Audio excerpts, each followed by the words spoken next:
সৈয়দ মুজতবা আলী লিখিত ভ্রমণ কাহিনী দেশে বিদেশে পর্ব 10। ভোরবেলা ঘুম ভাঙল আজান শুনে। নামাজ পড়ালেন বুখারার এক পুস্তিন সওদাগর। উৎকৃষ্ট আরবি উচ্চারণ শুনে বিস্ময় মানলুম যে তুর্কিস্তানে এত ভালো উচ্চারণ টিকে রইল কী করে। বেতারওয়ালাকে জিজ্ঞেস করাতে তিনি বললেন, আপনি নিজেই জিজ্ঞেস করুন না। আমি বললুম, কিছু যদি মনে করেন।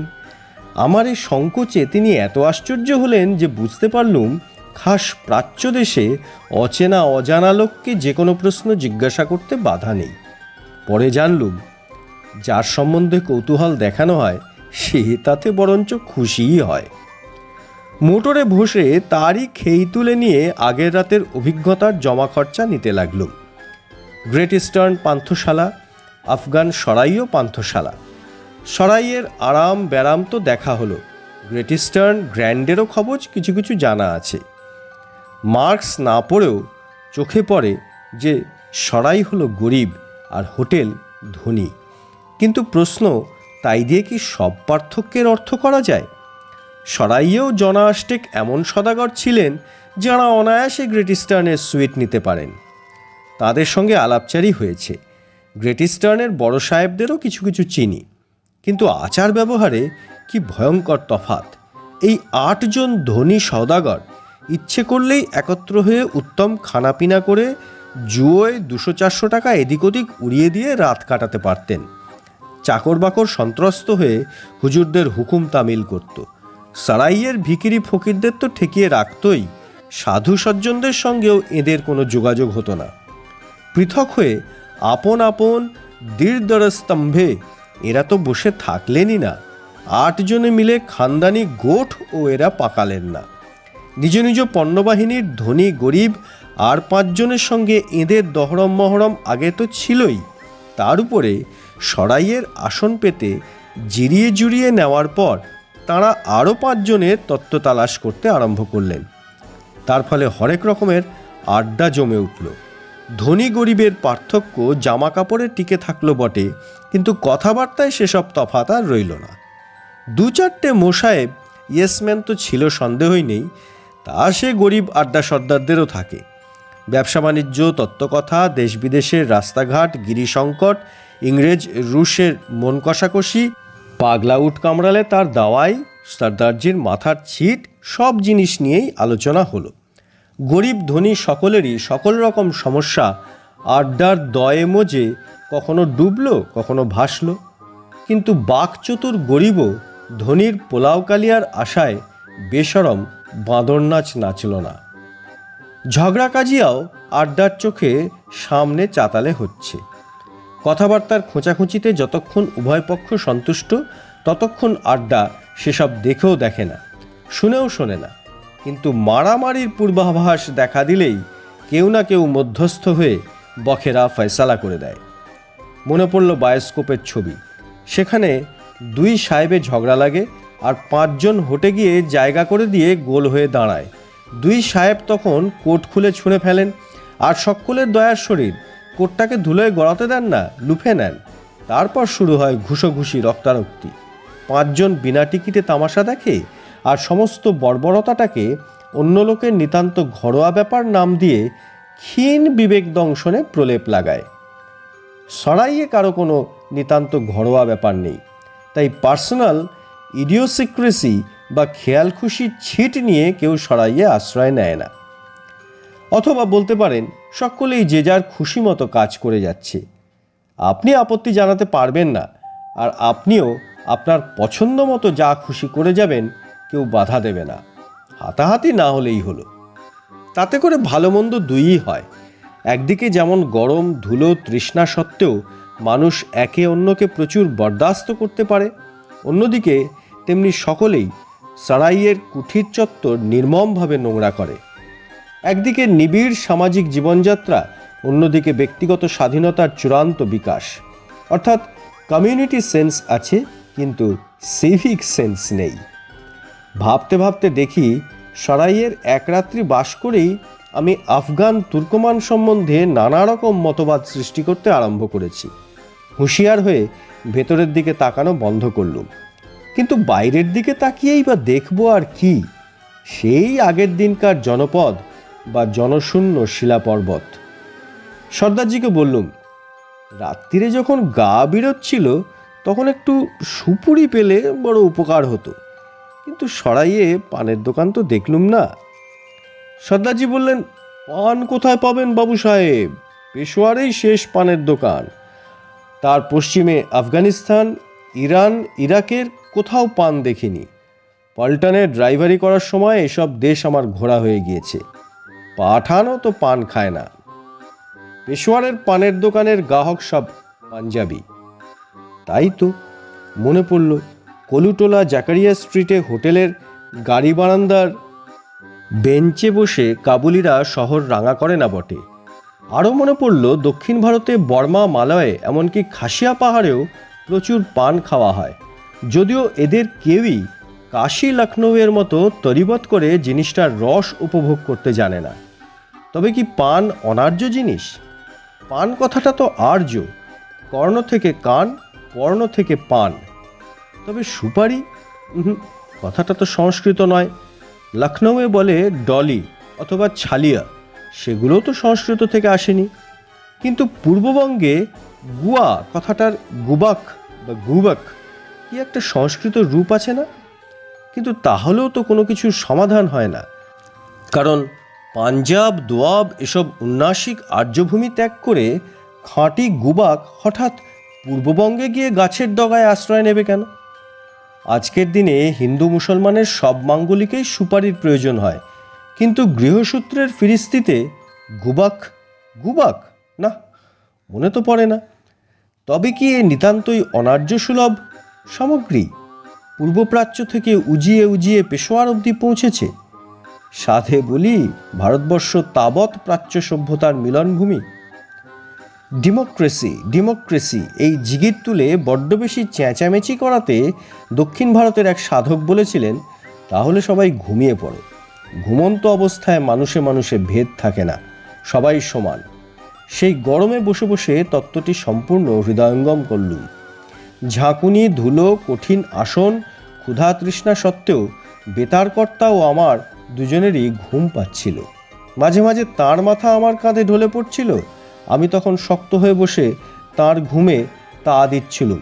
তারপর হঠাৎ একটা জোর ঝাঁকুনিকে ধর্মরিয়ে জেগে উঠে তিনি আমার কাছে মাপ চেয়ে শক্ত হয়ে বসছিলেন। তখন আমার পালা। শত চেষ্টা সত্ত্বেও ভদ্রতার বেড়া ভেঙে আমার মাথা তার কাঁধে জিরিয়ে নিচ্ছিল। চোখ বন্ধ অবস্থাতেই ঠান্ডা হাওয়ার প্রথম পরশ পেলুম। খুলে দেখি সামনে সবুজ উপত্যকা, রাস্তার দুদিকে ফসল ক্ষেত। সর্দারজি পরিচয় করিয়ে দিয়ে বললেন, জালালাবাদ। দক্কার পাশের সেই কাবুল নদীর কৃপায় এই জালালাবাদ শস্য শাস্প শ্যামল। এখানে জমি বোধহয় দক্কার মতো পাথরে ভর্তি নয় বলে উপত্যকা রীতিমতো চওড়া। একটু নিচু জমিতে বাস নামার পর আর তার প্রসারের আন্দাজ করা যায় না। তখন দুদিকেই সবুজ আর লোকজনের ঘরবাড়ি। সামান্য একটি নদী ক্ষুদ্রতম সুযোগ পেলে যে কি মোহন সবুজের লীলা খেলা দেখাতে পারে, জালালাবাদে তার অতি মধুর তসবির। এমনকি যে দুটো চারটে পাঠান রাস্তা দিয়ে যাচ্ছিল, তাদের চেহারাও যেন সীমান্তের পাঠানের চেয়ে মোলায়েম বলে মনে হলো।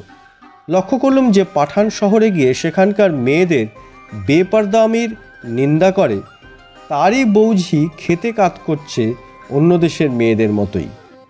মুখ তুলে বাসের ভিতর তাকাতেও তাদের আপত্তি নেই।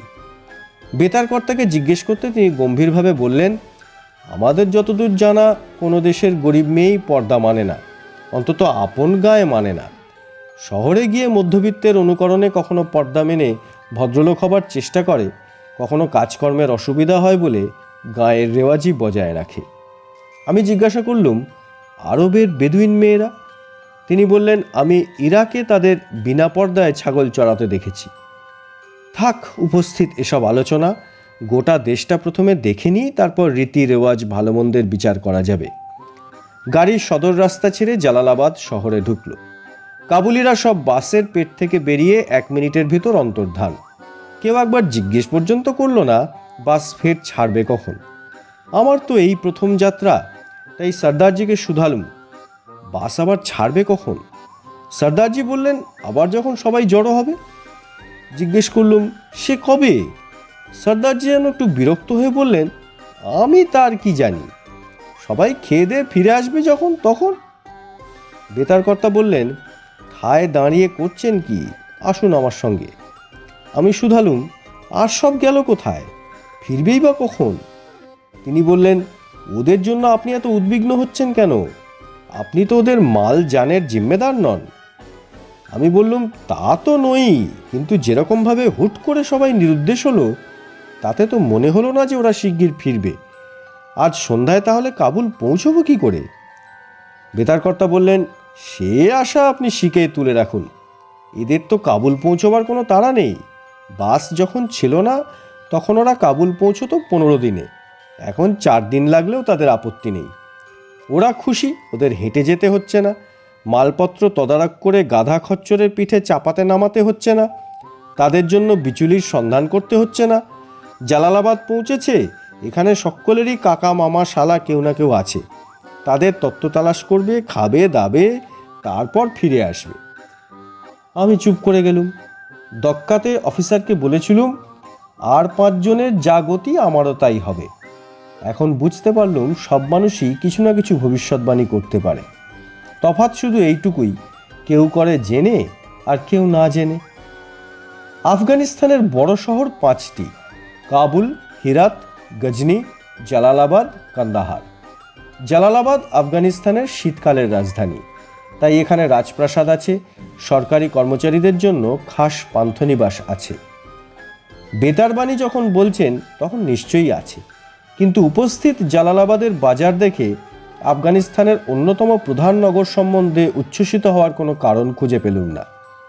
সেই নোংরা মাটির দেওয়াল, অত্যন্ত গরিব দোকানপাট, সস্তা জাপানি মালে ভর্তি, বিস্তর চায়ের দোকান আর অসংখ্য মাছি। হিমালয়ের চটিতে মানুষ যেরকম মাছি সম্বন্ধে নির্বিকার, এখানেও ঠিক তাই। হঠাৎ আখ দেখে চোখ জুড়িয়ে গেল।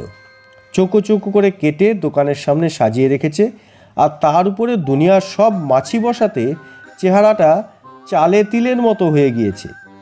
ঘিনপিট ঝেড়ে ফেলে কিনলুম এবং খেয়ে দেখলুম দেশের আখের চেয়েও মিষ্টি। সাধে কি বাবুর বাদশাহ এই আখ খেয়ে খুশি হয়ে তার নমুনা বদাখশান বুখারায় পাঠিয়েছিলেন। তারপর দেখি নোনা, ফুটি, শশা, তরমুজ, ঘন সবুজ আর সোনালি হলদেতে ফলের দোকানে রঙের অপূর্ব খোলতাই হয়েছে। খুসপাই চতুর্দিক মাত করে রেখেছে। দরদস্তুর না করে কিনলেও ঠকবার ভয় নেই।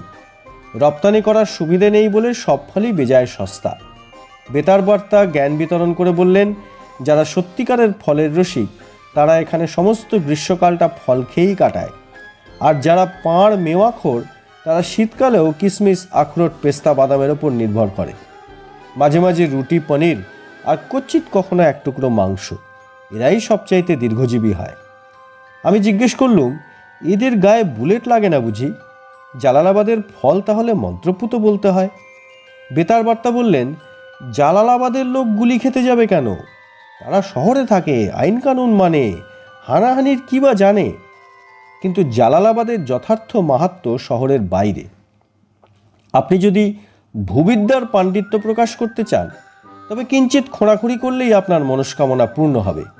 আপনি যদি নৃতত্ত্বের অনুসন্ধান করতে চান তবে চারিদিকে নানা প্রকার অনুন্নত উপজাতি আপনাকে দেদার মাল মশলা জোগাড় করে দেবে। যদি মার্ক্সবাদের প্রাচ্যদেশীয় পটভূমি তৈরি করতে চান তবে মাত্র এঙ্গেলসের অরিজিন অব দ্য ফ্যামিলি ওই বইখানা সঙ্গে নিয়ে আসুন, বাদ বাকি সব এখানে পাবেন। জালালাবাদের গ্রামাঞ্চলের পরিবার পত্তনের ভিত আর 100 মাইল দূরে কাবুলে রাষ্ট্র নির্মাণের গম্বুজ শিখর বিরাজমান। যদি ঐতিহাসিক হন তবে গান্ধারী, সিকান্দার, বাবর, নাদিরের বিজয় অভিযান বর্ণনার কতটা খাঁটি কতটা ঝুঠা নিজের হাতেই যাচাই করে নিতে পারবেন। যদি ভূগোল অর্থনীতির সমন্বয়ে প্রমাণ করতে চান যে 3 ফোঁটা নদীর জল কি করে নবনব মন্বন্তরের কারণ হতে পারে, তাহলে জালালাবাদে আস্তানা গেড়ে কাবুল নদীর উজান ভাটা করুন। আর যদি গ্রিক ভারতীয় ভাস্কর্যের প্রয়াগভূমির অনুসন্ধান করেন তবে তার রঙ্গভূমি তো জালালাবাদের কয়েক মাইল দূরে হাদ্দা গ্রামে। ধ্যানী বুদ্ধ, কঙ্কালসার বুদ্ধ, অমিতাভ বুদ্ধ, যত রকমের মূর্তি চান গান্ধার শৈলীর যত উদাহরণ চান সব উপস্থিত। মাটির উপরে কিঞ্চিত, ভিতরে প্রচুর। ঢিপি ঢাপা দেখা মাত্র অজ্ঞ লোকেও বলতে পারে। আর যদি আপনি পাণ্ডিত্যের বাজারে সত্যিকার দাঁও মারতে চান তবে দেখুন, সিন্ধুর পারে মঞ্জোদারো বেরোলো, ইউফ্রেটিস টাইগ্রিসের পারে অসিরীয় ব্যাবিলনীয় সভ্যতা বেরোলো, নীলের পারে মিশরীয় সভ্যতা বেরোলো। এর সবকটাই পৃথিবীর প্রাক আর্য প্রাচীন সভ্যতা। শুনতে পাই নর্মদার পারে ওই রকম একটা দাঁও মারার জন্য একপাল পণ্ডিত মাথায় গামছা বেঁধে শাবল নিয়ে লেগে গিয়েছেন।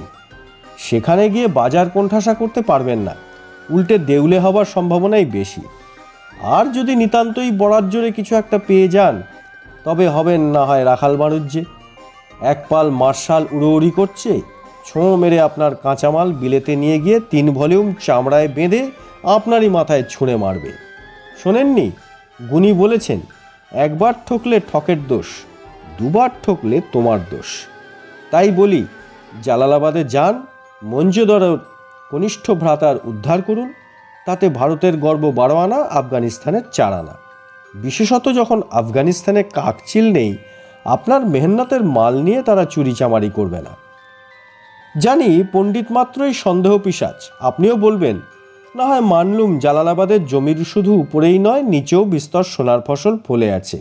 কিন্তু প্রশ্ন, চতুর্দিক থেকে একদিন ধরে ঝাঁকে ঝাঁকে বুলবুলির পাল সেখানে ঝামেলা লাগায়নি কেন?